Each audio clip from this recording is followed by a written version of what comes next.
Boa noite a todos. Sejam todos bem-vindos à nossa casa de oração, Centro Espírita Círculo da Luz. Convidamos a todos para o início dos trabalhos, elevando os nossos sentimentos e pensamentos. Uma forma mais prática para elevarmos os nossos sentimentos é buscarmos em nós mesmos um sentimento de gratidão, agradecendo a Deus, a Jesus, a toda espiritualidade amiga que coordena os trabalhos dessa casa, pela oportunidade de estarmos aqui, agradecendo pela preparação do ambiente, pela possibilidade de estarmos aqui, buscando conhecer um pouco mais do Evangelho de Jesus, um pouco mais da doutrina espírita. E pedindo, além de agradecer, pedindo do fundo dos nossos corações, para que possamos levar para o dia a dia aquilo que assimilarmos hoje, colocando em prática na nossa reforma íntima que tanto buscamos. Iniciamos então o trabalho da noite com a prece que nosso Mestre Jesus nos ensinou, acompanhando mentalmente. Pai nosso, que estais nos céus, santificado seja o teu nome. Venha a nós o teu reino. Seja feita, Pai, a tua vontade, aqui na terra como nos céus. O pão nosso de cada dia dai-nos hoje. Perdoa, Pai, as nossas dívidas, assim como nós perdoamos aos nossos devedores. Não nos deixes, Pai, cair em tentações, mas livra-nos de todo e de qualquer mal, pois teu é o reino, o poder e a glória, hoje e sempre. Que assim seja. Nas noites de quintas-feiras, aqui no Centro Espírita Círculo da Luz, temos o trabalho de desobsessão. Então convidamos a todos que mentalmente visitemos os nossos lares. Busquemos visitar cada cômodo, a sala, os quartos, cozinha, visualizando mentalmente e pedindo à espiritualidade amiga uma higienização desses ambientes, retirando quaisquer energias negativas lá encontradas. E se algum irmãozinho desencarnado lá estiver, que seja encaminhado à nossa casa para receber o auxílio e o esclarecimento que tanto necessita. Pedimos também por todos os que convivem conosco em nossos lares, parentes, amigos. Pedimos por todos aqueles que estão agora em nossos pensamentos.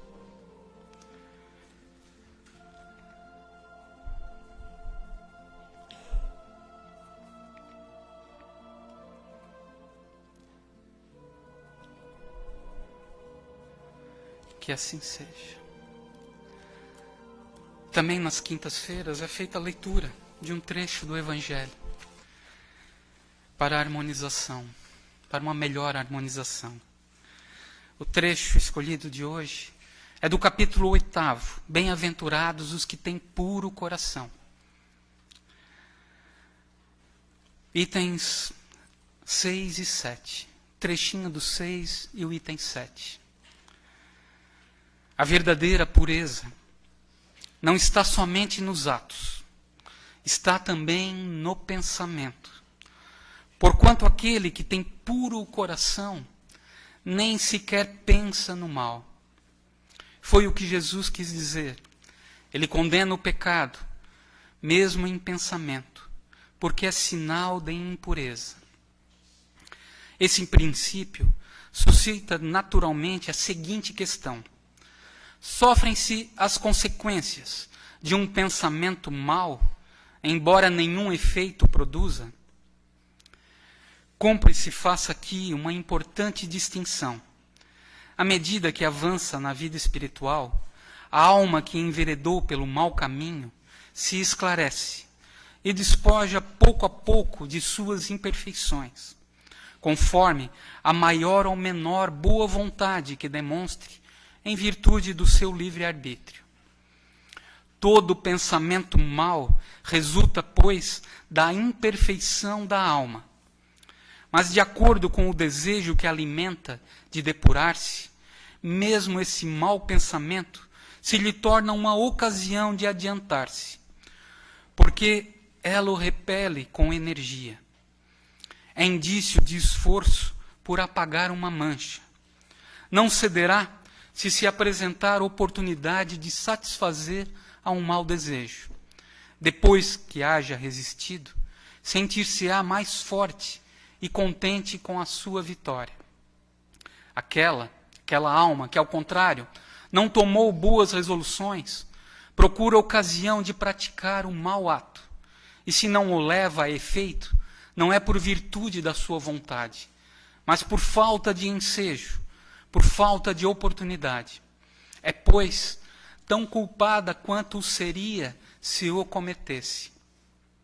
Em resumo, naquele que nem sequer concebe a ideia do mal, já há progresso realizado. Naquele a quem a ideia acode, mas que a repele, há progresso em vias de realizar-se. Naquele, finalmente, que pensa no mal, e nesse pensamento se compraz, o mal ainda existe na plenitude da sua força. Num, o trabalho está feito, no outro está por fazer-se. Deus, que é justo, leva em conta todas essas gradações na responsabilidade dos atos e dos pensamentos do homem. Aquele que tem puro coração nem sequer pensa no mal. Aquele que tem puro coração já tem em si uma elevação em seus sentimentos. Elevação dos sentimentos. Essa elevação dos sentimentos faz com que ele não tenha nenhum pensamento negativo, nenhum pensamento mau. Porque exatamente são os sentimentos que temos em nós que qualificam os pensamentos em bons ou não tão bons. Quer dizer, se os nossos sentimentos são elevados, são bondosos, são positivos, os nossos pensamentos também serão bondosos e positivos. Porém, se os sentimentos não são tão elevados, não são tão positivos, acabamos tendo pensamentos também não tão bons, não tão elevados. Vamos pensar no nosso dia a dia. Nós, espíritos ainda imperfeitos, percebemos que há uma grande oscilação naquilo que estamos sentindo no nosso dia a dia. Às vezes sentimos um aborrecimento por algo que ocorreu, uma irritação, às vezes, no trânsito, no trabalho, no dia a dia. Que tipo de pensamentos temos quando estamos com sentimentos não tão elevados? É claro que os pensamentos oscilam também, ficam negativos. E é exatamente isso que a mensagem do Evangelho nos diz. Que podemos, pela nossa boa vontade, pelo nosso esforço, modificar esses pensamentos e esses sentimentos. Buscar melhorar. Podemos, então, vigiar esses pensamentos e assim percebermos quando estamos nessa oscilação negativa dos nossos sentimentos. E assim buscar, pelo próprio esforço, pela vontade, modificar esses sentimentos, melhorar esses sentimentos. E principalmente, iniciando por repelir os pensamentos negativos. Repelimos esses pensamentos e modificando, e vamos modificando aos poucos os nossos sentimentos. Como vimos no Evangelho, em resumo, aquele que nem sequer concebe a ideia do mal, aquele que só tem bons sentimentos, já tem o progresso realizado. Naquele a quem essa ideia acode, os pensamentos negativos vêm, mas que o repele, que repele esses pensamentos, está em vias de realizar o progresso. Naquele, finalmente, que pensa no mal, e nesse pensamento se compraz, o mal ainda existe na plenitude. Num, o trabalho está feito. No outro, ou nos outros, está por se realizar, por fazer-se. E depende de cada um de nós. Cabe a cada um de nós buscarmos essa melhoria nos pensamentos e nos sentimentos. Buscar, vigiar e orar. Vigiar, observar os pensamentos, tentar modificar, buscando o perdão, se estamos cheios de mágoas, buscar o amor, a caridade, tentar nos esforçar para isso. Estaremos então iniciando o progresso, a pureza, a purificação de nossos corações, a nossa melhoria, a nossa reforma íntima. Que assim seja. Continuando a reunião da noite de hoje, agora com a palestra da noite, com a exposição doutrinária da noite, que está a cargo da nossa irmã Brígida, do Centro Espírita Emmanuel, de Uruçanga. O tema que ela trouxe para nós é um sentido para a vida. Vamos vibrar por ela, com ela, para podermos assimilar bem os ensinos da noite, os ensinamentos da noite, sabendo que ela preparou com tanto carinho para nos trazer. Com a palavra, nossa irmã.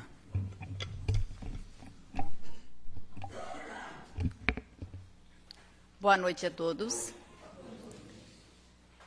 Eu gostaria de agradecer o convite dessa casa para estarmos realizando a exposição mais uma vez. Nosso muito obrigado, em nome da Casa Espírita Emmanuel de Uruçanga. E desta vez, pedindo também aos benfeitores, a Jesus, a sua proteção divina, para a exposição. Trouxemos para a noite um sentido para a vida. Não o sentido para a vida, um sentido.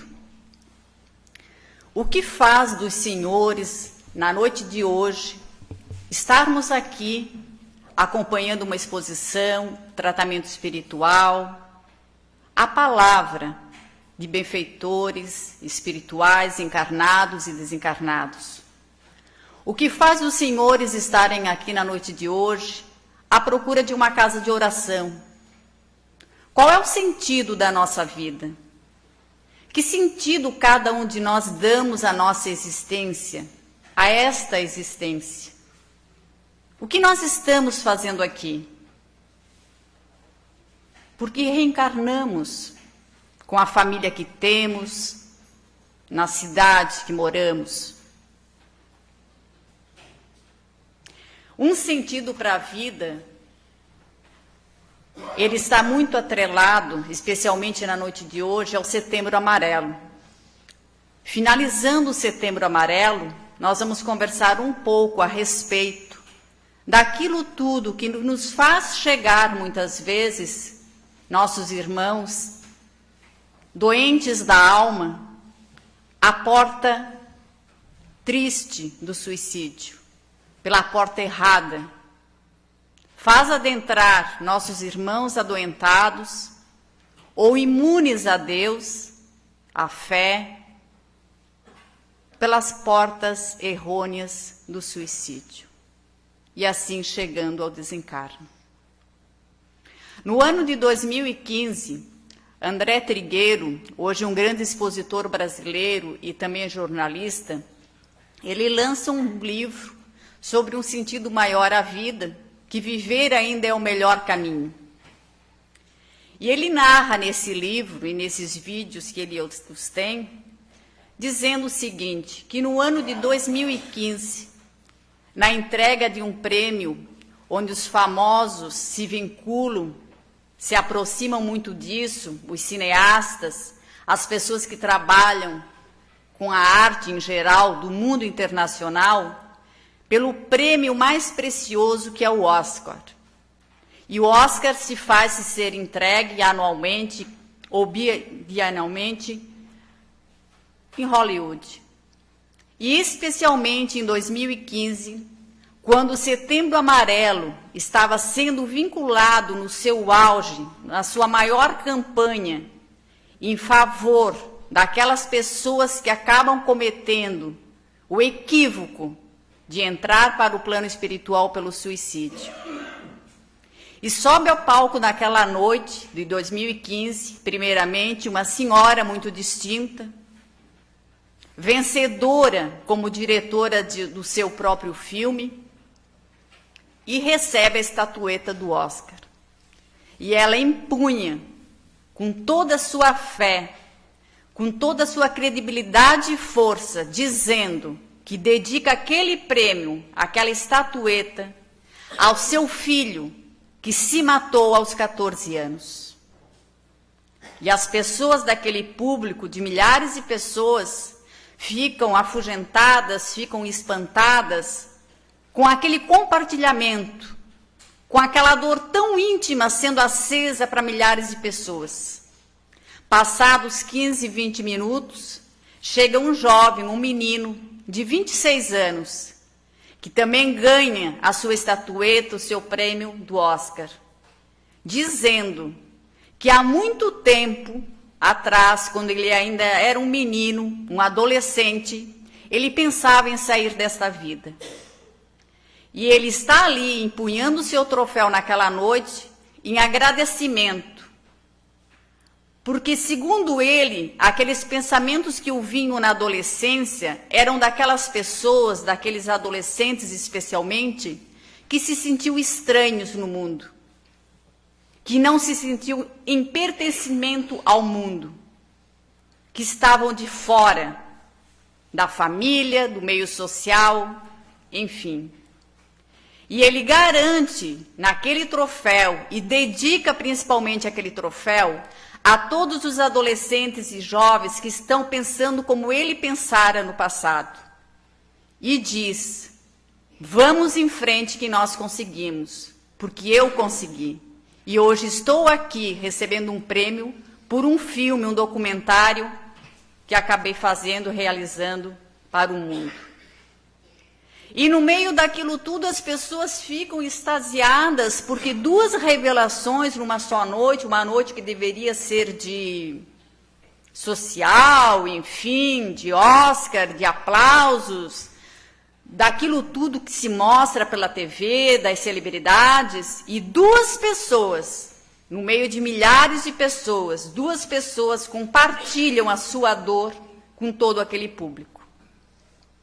Então, André Trigueiro, ele traz isso no seu livro, no seu penúltimo livro, que foi lançado em 2015, dizendo que isso está mudando alguma coisa no nosso mundo, trazendo isso como mostra daquilo que é fundamental, falarmos das nossas dores. E eu acrescento mais um, Rossando Klinger, que já esteve nesta casa por 2 vezes, hoje psicólogo, um dos expositores espíritas mais importantes do país, que faz o Brasil e exterior com as suas palestras como psicólogo e como espírita. E ele narra em uma das suas palestras que aos 18 anos ele quis sair de casa. Sua mãe já era espírita e ele ainda não. Quando ele sai de casa, quando sua mãe o vê com sua bagagem já, sua mala pronta, ela apenas pede: meu filho, retorne vivo. E ele diz: mas mãe, será que vai ser tão sério assim? Que pela frase que ela colocou, retorne vivo. Eu quero que você volte vivo, apenas isso. Ela, como médium, provavelmente saberia que daria tudo errado. E deu tudo errado. E quando ele retorna, em frangalhos para o seu lar, para a sua casa, recebe o acolhimento do seu irmão, de sua mãe. Era apenas o que ele queria. Mas os benfeitores espirituais, em atividades mediúnicas, disseram a eles que ele deu muito trabalho. Numa noite, ele morando no 4º andar, ele planeja se jogar para não ficar paraplégico, porque o prédio, o andar como não era tão alto, corria o risco ainda de ficar incomodando os outros, como se diz. E ele vai, não vai, hesita, retorna, lembra de sua mãe e cobra de sua mãe por isso. Eu só não me joguei porque sempre vinha a ideia do André Luiz em 8 anos no umbral. E eu sei, como a mãe espírita que eu tenho, que não ia adiantar de nada eu tirar minha própria vida. Então, o suicídio, minha gente, é a mais falsa ideia da morte. É a mais falsa ideia de que eu vou resolver os meus problemas. Porque as pessoas que estão naquele momento com aquela sua dor, elas não querem morrer. Elas querem sair do problema, sair do desespero.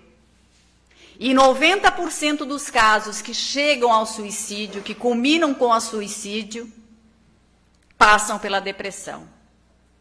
E sobre isso nós vamos falar um pouquinho dessa noite, um assunto muito importante de utilidade pública e que, como dissemos, 90% falta-nos a informação. E a falta de informação, a falta do conhecimento gera o preconceito. Nós devemos falar do suicídio, assim como devemos falar do câncer, das deficiências físicas, das doenças degenerativas, de todas as doenças, porque o suicídio ele só é uma consequência de uma doença muito grave e, como diz Divaldo Franco, a doença do século. A falta de Deus em nossos corações. Divaldo Franco, o maior médium do Brasil hoje, nos diz de que nós perdemos o endereço de Deus. Nós perdemos o nosso endereço íntimo, o endereço da nossa própria alma, e precisamos nos encontrar conosco mesmos. A fuga às compras, a fuga às futilidades, às banalidades, já nos provaram que não nos fazem felizes. Então precisamos buscar outros caminhos que vão dar conta de uma cura da depressão, ou mesmo que precisamos viver medicados com a depressão, que nem sempre tem cura, mas temos todas as possibilidades de ter uma vida saudável, de ter uma vida normal dentro da sociedade, dentro da nossa família e principalmente conosco mesmos. Na questão 459, quando Allan Kardec questiona os espíritos, influi os espíritos em nossos pensamentos e atos? Muito mais do que imaginais, eles respondem. Influi a tal ponto que de ordinário são eles que vos dirigem. O Sérgio acabou de mencionar agora há pouco o bom e o mau pensamento. Quem é que direciona o bom e o mau pensamento? Como é que nós cuidamos da nossa bagagem mental? Porque se há interferência espiritual, há uma conexão também. E como nós permitimos essa conexão? Para quem nós permitimos essa conexão espiritual? Para espíritos do bem, esclarecidos, espíritos benfeitores, espíritos amigos, nosso anjo de guarda, ou para espíritos que ainda estão em sofrimento e que se alinham ao nosso pensamento pela afinidade. Tratando da preservação da vida, no Evangelho segundo o Espiritismo, no capítulo 5º, nós vamos encontrar que a calma e a resignação, considerando a vida terrestre e a confiança no futuro, dão ao espírito uma serenidade que é o preservativo contra o suicídio. A partir do momento que eu acredito que esta é apenas mais uma existência das várias vidas ou da única vida que eu tenho, mas eu estou vivendo uma existência, é uma encarnação, porque eu já tive outras, e vamos ter outras demandas novamente. E quem vos fala aqui, provavelmente, muito provavelmente, em encarnações passadas, em vidas passadas, já foi suicida. E nesta vida, tivemos depressão por 5 anos consecutivos. E hoje ainda, nos cuidando, com olhar e vigiai por conta das recaídas. Então, quando eu acredito, sobretudo na fé futura, e nessa confiança que eu preciso ter de que Deus, com sua providência divina, nos acatará, nos auxiliará a todos, eu começo a pensar um pouquinho avante a isso. De que como doença eu não posso tratar apenas como tratamento espiritual. De que a medicina está aí nos mostrando algo que vem caminhando de pronto ao Espiritismo. Aquilo que o Espiritismo já nos trazia desde 1860. Ainda no Evangelho, trouxemos a covardia e a coragem moral, a simples dúvida sobre o futuro e as ideias materialistas incitam o futuro. Então, aqui são algumas exceções do cometimento ao suicídio. Aquelas pessoas que não acreditam em Deus, aquelas pessoas que não têm uma fé raciocinada, que não fizeram o devido balanço da sua vida, quem sou eu, o que eu estou fazendo aqui, por que eu nasci, por que eu reencarnei, essas pessoas acreditam que somente são matérias e que matéria acaba, matéria apodrece. E se tudo acaba, então se eu acabar, eu vou estar apenas antecedendo o momento da minha dor. Engano severo. Com o Espiritismo, tornada impossível a dúvida, muda o aspecto da vida. E aí nós dissemos de que, infelizmente, o Espiritismo é a única doutrina, é a única religião que trata, que mostra de fato o que ocorre após o suicídio. Todas as religiões são válidas, desde que nos acrescente e nos faça homens de bens. E todos nós somos livres e temos o livre-arbítrio para escolher a religião que melhor nos condiz. Mas é o Espiritismo que assevera com explicações lógicas entre os dois mundos, o físico e o espiritual, de que nós somos imortais, de que nós não acabamos com a morte física. Aí nós começamos com Divaldo Franco por Manuel Filomeno de Miranda. Há muito tempo, muitas pessoas morriam, desencarnavam de tristezas. Muitas pessoas, e provavelmente muitos conhecidos de vocês, como avós, bisavós, se diziam que estavam desencarnando, estavam partindo para o plano espiritual de tanta tristeza. Não se tinha nomenclatura ainda daquilo que era um distúrbio depressivo. Então, Divaldo Franco vem falar de que a depressão identificada anteriormente como melancolia é conhecida na humanidade desde os recuados tempos por estar associada ao comportamento psicológico do ser humano. Isso lá atrás, bem lá atrás. E logo em seguida, ela vem sendo identificada com o termo de depressão, usado com frequência para melhor definição dos nossos sentimentos emocionais, promove crises de tristezas profundas, levando o indivíduo à prostração, dependendo da intensidade com que se manifesta.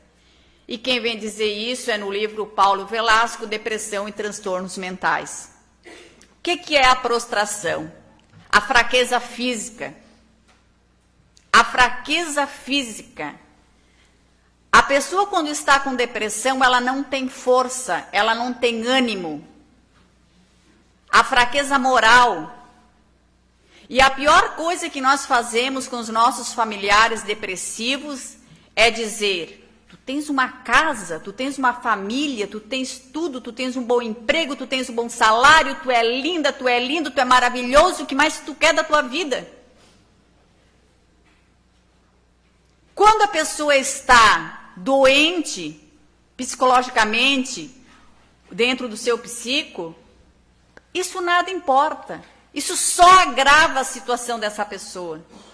Isso só agrava, porque ainda dá a ela a entender de que ela é uma inútil, de que ela tem tudo aquilo, mas ela não aproveita, de que ela tem tudo aquilo e ela se conta ainda com uma ingratidão a Deus.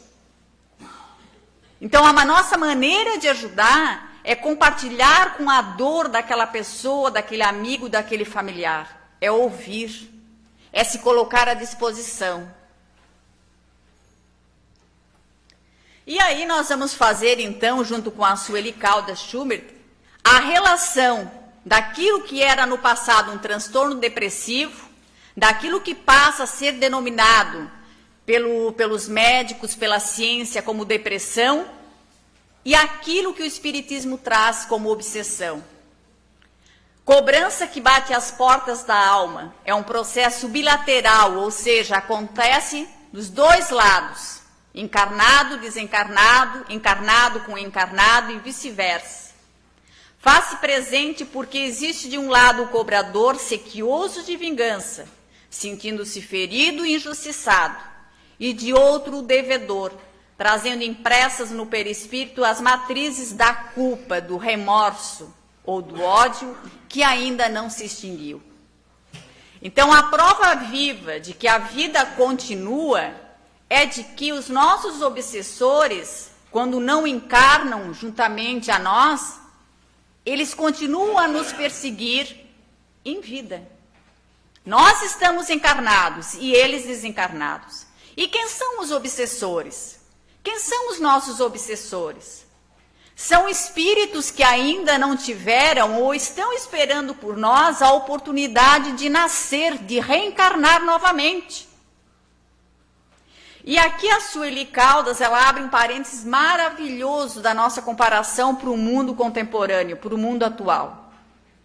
Muitos casais programam no plano espiritual, junto com seus benfeitores espirituais, terem 3 filhos. E há uma programação de quem virá com esses casais. E aí, por conta da crise, da necessidade do mundo moderno, do corre-corre, eles têm apenas 2. Um fica para trás. Mas houve um planejamento. Muitas vezes, o obsessor da família, do casal, ou principalmente a conexão direta que é a mãe, o obsessor é esse filho que só precisa da oportunidade de nascer para saldar seus débitos. O nosso obsessor são irmãos que precisam da nossa ajuda também. Mas nesse momento nós também estamos precisando de ajuda. Então só o tratamento espiritual não resolve. Só a água fluidificada não resolve. E aqui nós trouxemos pontos de vista. O médico, o psicológico e o espiritual. Então 3 pontos de vista que a doutrina espírita acredita, porque a doutrina espírita caminha a passos largos do lado da ciência e traz o médico a falta de determinadas substâncias no cérebro. Então, para o médico, especialista, psiquiatra, a depressão é a falta de substâncias neurológicas e cerebrais, especialmente a serotonina. No ponto de vista psicológico, são conflitos existenciais e crises internas, que todos nós temos, alguns mais, outros menos, mas temos porque está relacionado com as nossas encarnações passadas, nossas vivências passadas. E aí, do ponto de vista espiritual, aquilo que nós já explicamos, obsessão por espíritos do passado, que estão nos querendo cobrar uma dívida, ou simplesmente uma promessa, enfim, ou obsessão por espíritos atraídos por sintonia. Se nós somos espíritos encarnados hoje e vivemos em caminhos de desregramento, como o próprio álcool, como a própria, enfim, a falta de indulgência com o próximo, por exemplo, a vinculação com a maledicência, Quem são os espíritos que vão se aproximar de nós? Isso por sintonia. Então, quando não é resultado do passado, das vidas passadas, das reencarnações passadas, é da atualidade pela sintonia, como se fosse uma sintonia de um rádio. População-alvo, muito importante falar sobre isso. Hoje nós não temos mais uma estatística trazida pelos pesquisadores de que a única população que é atraída pelo suicídio ou pela depressão é a população adulta ou idosa. Hoje ela inicia desde a infância. E talvez tenha entre os senhores algum professor ou professora, e eu como professora aposentada, que já percebi várias situações nas escolas, e quando nós diagnosticamos o primeiro aluno com depressão infantil, lá no ano de 2007, 2008, nós nos perguntávamos, meu Deus, e hoje nós estamos em 2018, e nós temos um índice alarmante de suicídio entre adolescentes. Especialmente na nossa região, adolescentes, adultos e idosos. Então, tomemos cuidado, prestemos atenção. No caso da infância e do adolescente, um dos maiores indícios de que ele está doente, de que ele está precisando de ajuda, é o isolamento, é a mudança de comportamento. Do idoso, o que eu estou fazendo aqui? Eu só atrapalho, eu não sirvo para mais nada. Prestemos atenção a essas frases, porque pode estar aí um indício de que tem alguém no nosso meio familiar pensando em tirar sua própria vida, porque não se considera mais de grande valia. Os principais sintomas, como a ciência traz, e nós trouxemos agora num amontoado quanto ao espiritismo e à psicologia. A insônia, a tristeza persistente. Então, precisamos identificar de que nós temos os nossos dias tristes, e que às vezes vão até uma semana. Eu estou praticamente há 2 semanas muito triste. Eu estou entregando uma tia-avó a Deus, para o plano espiritual. É claro que isso me deixa triste. Agora, se passar de 6 semanas, há algo perigoso aí. Então, a tristeza, ela faz parte da nossa vida. Nós não estamos todos os dias sorridentes e felizes. O desânimo, a alteração de apetite, a falta de energia, a baixa produtividade, tanto no trabalho quanto na escola, a perda de prazer de viver, o desespero, o isolamento, o sentimento de culpa, ansiedade e tendência ao suicídio. Então, a depressão, quando mal curada, quando maltratada ou quando não tratada, ela pode levar ainda a outras doenças mais complicadas, como o transtorno de pânico, como a esquizofrenia. E as causas? Do ponto de vista espiritual, o vazio existencial que Divaldo fala, a crise do indivíduo, o nosso país, o nosso mundo está passando por crises bruscas, terríveis, tanto no âmbito político, financeiro, econômico, emocional, e nada seria indiferente a isso se eu não tiver a crise individual. O mundo é formado por pessoas, o Brasil é formado por pessoas, por habitantes. Então, quem forma o Brasil doente? São os habitantes. Então, nós estamos meio que perdidos com tudo isso. Essa crise se alojou em nós como uma crise pessoal, uma crise social. A falta de fé, a descrença em algo superior, que seja um Deus ou o nosso Deus. O choque perante a sociedade atual, a crise de consciência, fuga das responsabilidades, crise familiar e social. E, principalmente, o consumismo e o individualismo exacerbado. Nós precisamos olhar para o lado. Nós precisamos nos preocupar com o outro. Aqui eu trago uma forma figurada sobre a depressão.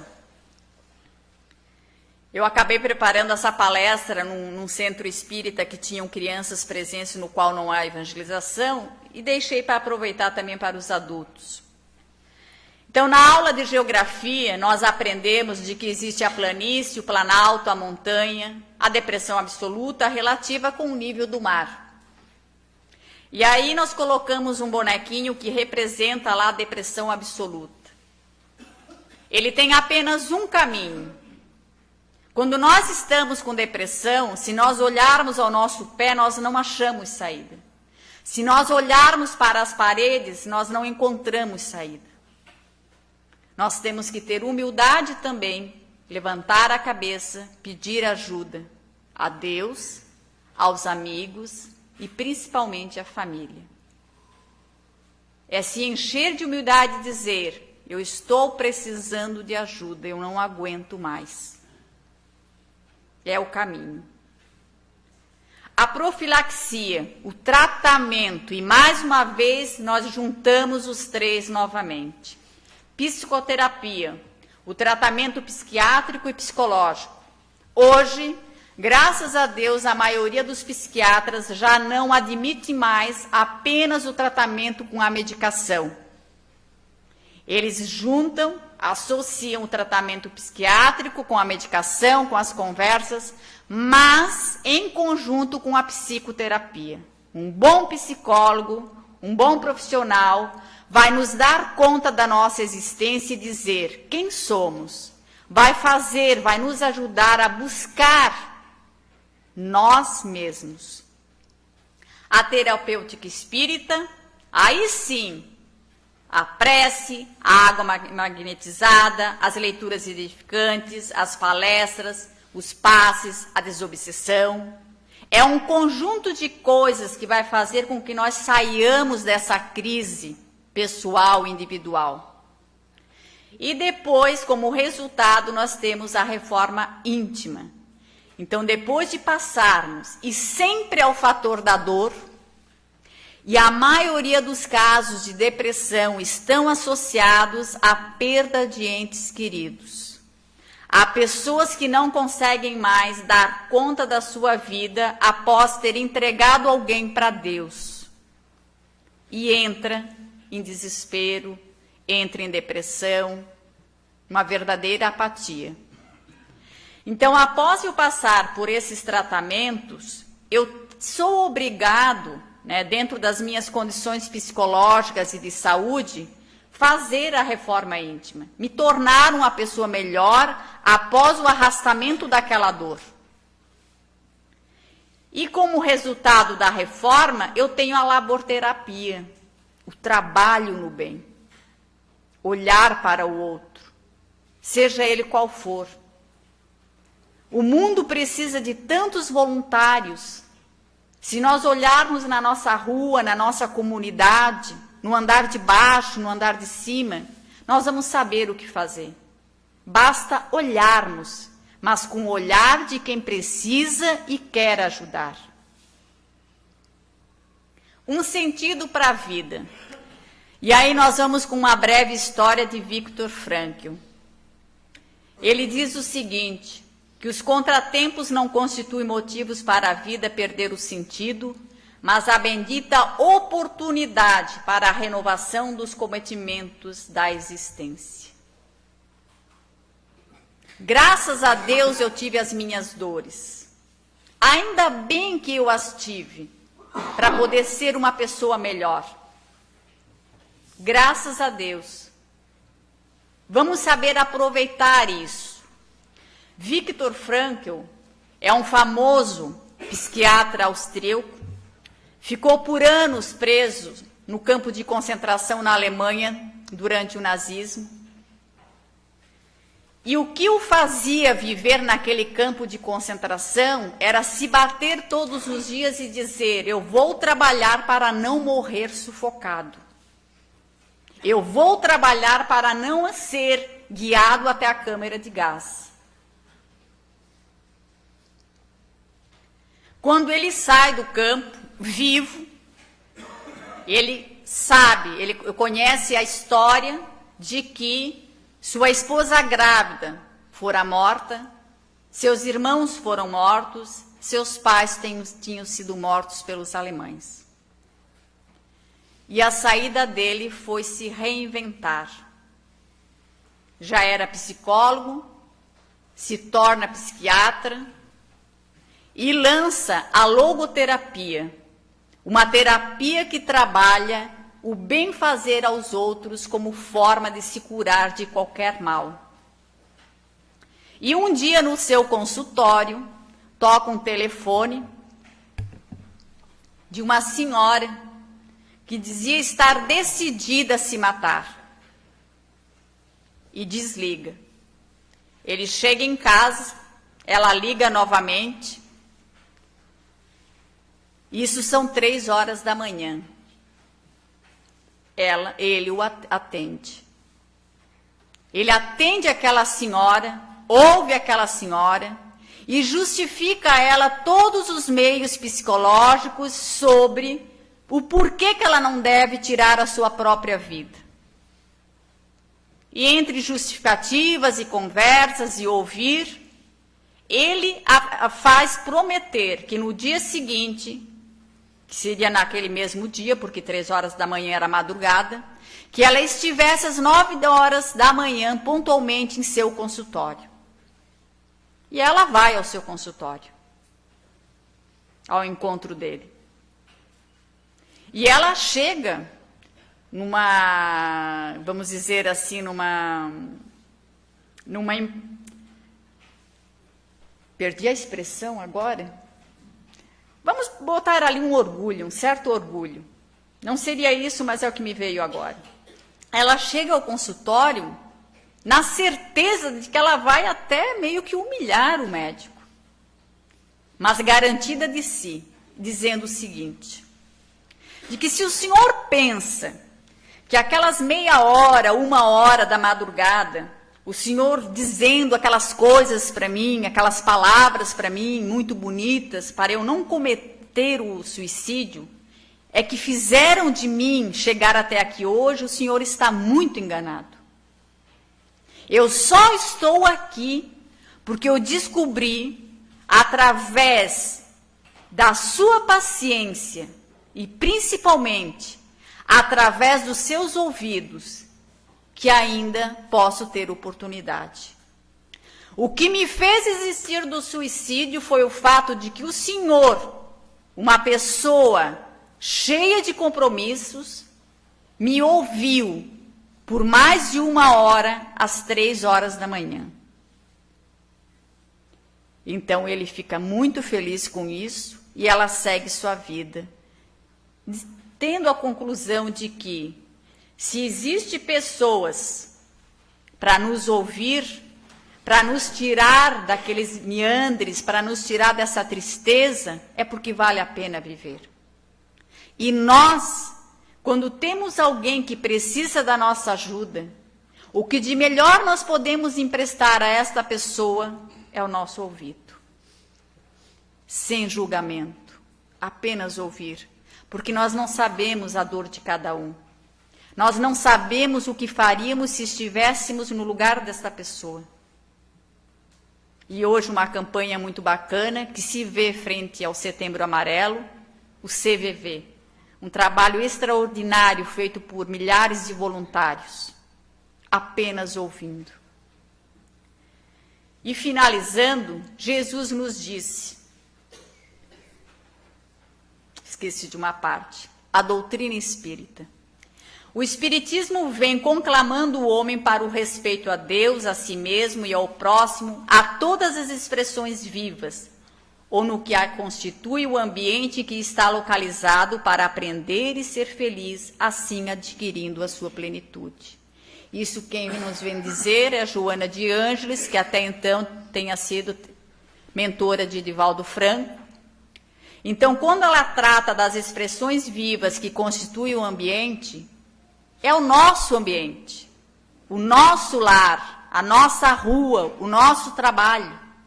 A partir do momento que nós enxergamos para os nossos irmãos de luta diária, nós vamos nos transformando também com as dores alheias. E aí existe o crescimento moral. Aí existe a tal da reforma íntima. A reforma íntima não é só doar cesta básica, não é só doar dinheiro. Essa é a caridade mais fácil que tem de se fazer, mesmo que nós não tenhamos recursos disponíveis para isso. A mais difícil é ouvir, é ajudar, é se colocar em favor daquele irmão, daquela pessoa. É sermos seres humanos como seres espirituais. E Jesus vem acrescentar o seguinte: vinde a mim, vós que estáis cansados e sobrecarregados, que eu os aliviarei. Buscar a Jesus, segui-lo sempre colocando em prática os seus ensinamentos, iluminados pela revelação espírita. É a palavra de ordem quando se busca o fim da depressão. Graças a Deus, eu posso falar por mim, mas tenho certeza que a maioria de vocês já conheceram ou estão conhecendo hoje pela primeira vez a supremacia da doutrina espírita. Atrelados a esse conhecimento, junto a Jesus, como a revelação divina, como a revelação que viria com seu propósito de consolador prometido, é o que nos faz ter coragem e buscar um caminho diferente. Buscar o valor do sentido dessa vida. Acreditar em uma outra existência, em uma outra vida, num outro lugar após esta. Quando Chico Xavier foi perguntado como é que ele tinha certeza que as cartas que ele psicografava eram dos filhos daquelas mãezinhas que vinham pedir socorro, tamanha era a dor dilacerada daqueles corações, Chico não respondeu. Ele apenas disse: vá lá e pergunte para as mães. Ele tinha certeza que todas aquelas cartas tinham o endereço certo. Pela convicção da existência da alma em outro plano. Então tenhamos essa certeza. Busquemos ajuda. Sejamos humildes também em buscar ajuda. Mas também ofertamos a nossa mão. Ofertamos a nossa ajuda. Sempre há uma lágrima a ser enxugada. Sempre há um sorriso a ser tirado daquela face. Sempre há algo a se fazer por um mundo melhor. Que assim seja.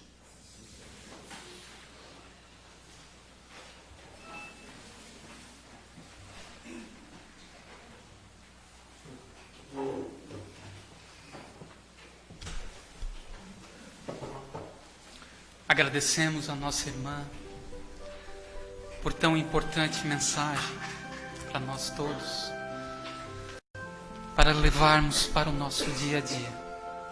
Pedimos que Deus, Jesus e a espiritualidade amiga continue abençoando nesse trabalho que ela faz com tanta dedicação, tão importante para nós todos. Continuamos então, agora, na magnetização das águas, pedindo à espiritualidade amiga que coloque, que derrame os fluidos magnéticos benéficos nas águas trazidas a essa casa, sabendo das necessidades físicas e espirituais de cada um que fará uso delas.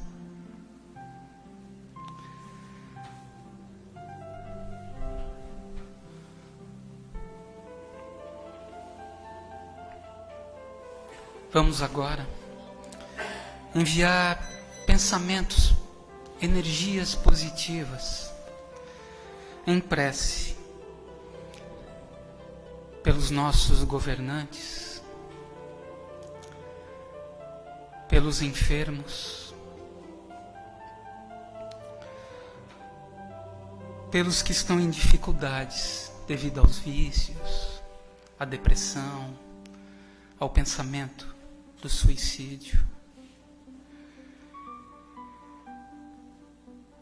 pelos idosos, muitas vezes abandonados em seus próprios lares, pelas crianças abandonadas ou que estão em orfanatos, pelos nomes deixados nas urnas, enfim, por todos aqueles que estão em nossos pensamentos nesse momento.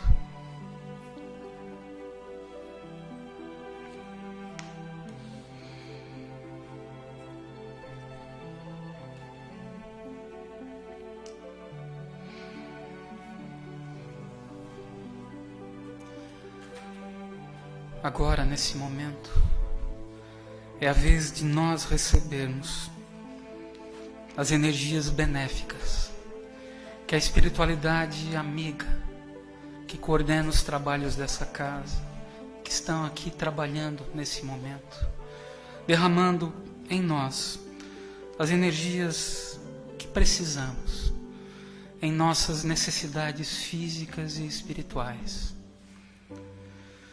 nos auxiliando a termos mais forças e coragem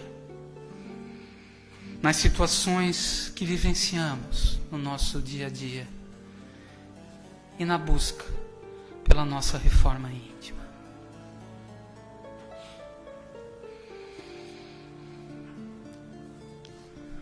Encerramos a reunião de hoje novamente com a prece que nosso Mestre Jesus nos ensinou, todos acompanhando mentalmente.